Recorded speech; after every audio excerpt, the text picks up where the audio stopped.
drink more water, eat more vegetables, eat higher protein meals. If it's not a habit, it's going to take a lot of effort, and that wastes a lot of time in our day. And I'm trying to be time efficient. I don't want my entire life to be revolving around thinking about these healthy things. I want them to be easy. And the way I've been doing that is forming these healthy habits.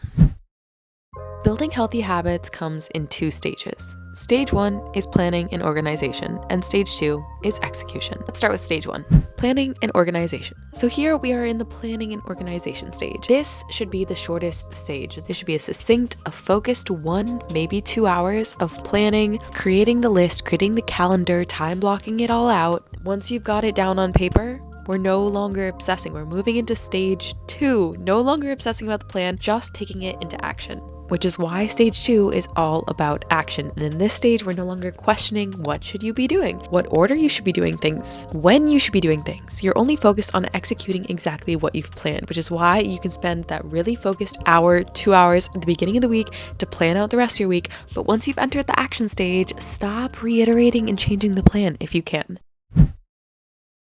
And building healthy habits all starts in the planning and organization stage because this is going to save you so much time. Why does this save you time? Because when you spend that hour to 2 hours now in the action stage, you're no longer spending all of the brain and mental effort of wondering whether you'll work out or if you're too sore to work out. It's no longer a question. If it's on the plan, you're going. Or for example, instead of just wondering or winging it, just trying to hit your protein goal by the end of the day, now you're not just waiting until the end of the day to say, hey, I wonder how much protein I've eaten, check in, and then realize that you haven't eaten any protein and you've still got like 80 grams to go. So thinking about these things in the planning stage and building these daily healthy habits is just going to set you up for success every single day by creating that structure or schedule. For example, making sure that you eat a high protein breakfast and lunch to set yourself up for success in the rest of the day. And of course, this doesn't necessarily need to be followed to a T every single day, the same exact breakfast and lunch, but many of the days having a few go-to easy high protein or healthful, high fiber, nutrient dense meals that you can just grab and you know off the top of your head that are easy to eat. Just having those ready is going to set yourself up for so much success. And we're thinking about these things in the planning stage, but now on the daily basis, we're just executing the plan.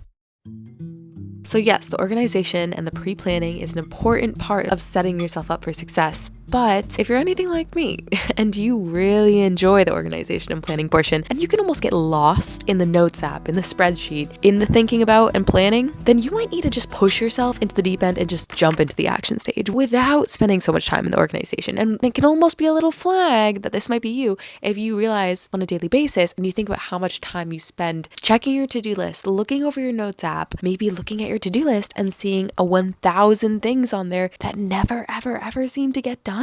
Yes, I have totally been there. It can feel overwhelming. It can feel frustrating. I've been there in the past, and how I fixed this was creating systems that made it really easy for me to automatically do the tiny habits that make it easy for me to stay healthy and eat healthy and build muscle. Basically, I think about my goal and I break down what I would need to do to get to that goal into daily actions that I can easily do. Then I make those actions habits so that they just happen automatically and I don't have to think about them. And this clears up so much space on my calendar to create 3 or maybe 4 main things to get done every day that I will inevitably get done because I can get done 3 things in a day. I can do that versus having a list of 20 ongoing projects that really should not be on your daily to-do list that realistically can't be accomplished and checked off in a day. So I'm basically clearing up time on my calendar to work on the big projects that push the needle forward in my work, in my life, by automating all of these healthy habits to just make my life easier.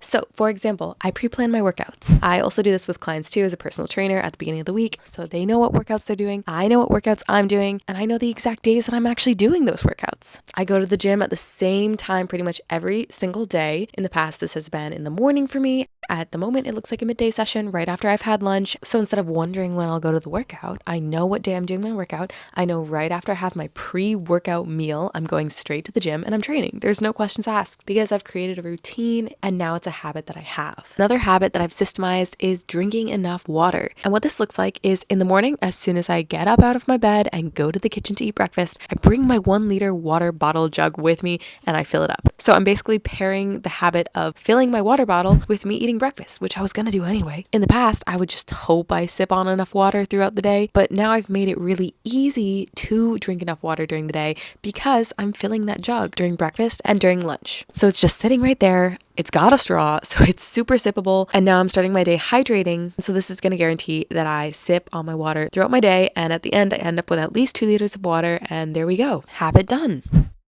So by automating these habits, it allows me to pick only 3 or 4 main high priority tasks for my day that I need to get done and are outside of my healthy habit routine, which is way more manageable than having 20 things on my to-do list that never end up happening.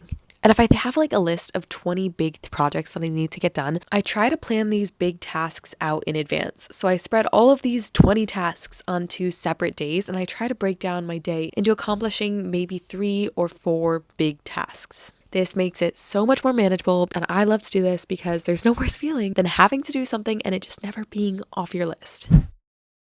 So yeah, systemizing daily healthy habits is a huge life hack. Now, where it goes wrong is when you try to systemize like 5 habits at once. That does not work. It takes time and repetition to form a habit, and trying to remember to do 5 new things at the same time makes it significantly harder to remember to do any of them. So the trick is to pick out 2 things at a time to integrate into your routine to pair in with your habits. Then once you've successfully accomplished those new habits for at least 2 weeks, you can then add on another one. And yes, this means you don't end up with like 10 new healthy glow up habits in 1 month, but it does mean that you end up with 6 new healthy habits over 2 to 3 months, but these habits will actually stick, which is the whole goal of having a habit.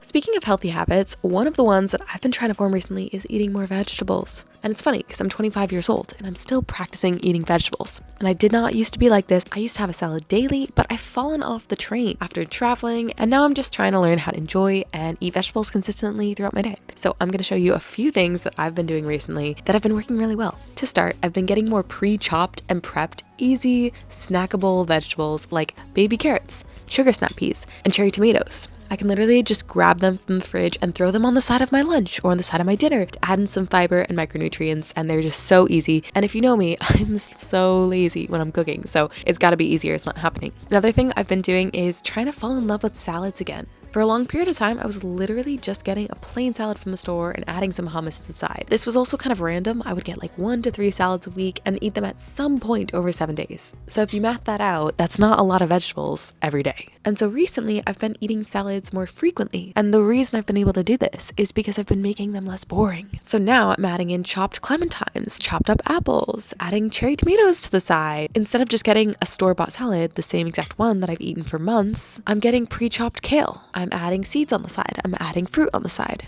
Oh, and the kale has to be pre-chopped because I am so lazy that I will literally not eat it if it is not pre-chopped, because then I would have to cut it, and that takes too much time.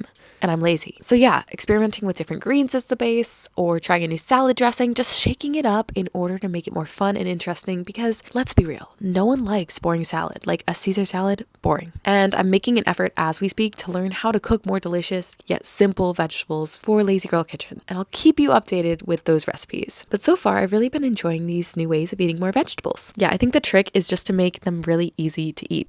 And that's the way that we start any healthy habit, making it as simple as possible, whether that's by pairing it with something that we already do on a daily basis in order to easily integrate it into our routine, or breaking it down into such a simple action. Ultimately, it's all about the planning and prep that will set us up for success for building healthy habits. Because let's be real, unless you've been doing something for a long time, which means you have it as a habit, it's going to take a lot of willpower to try a healthy action.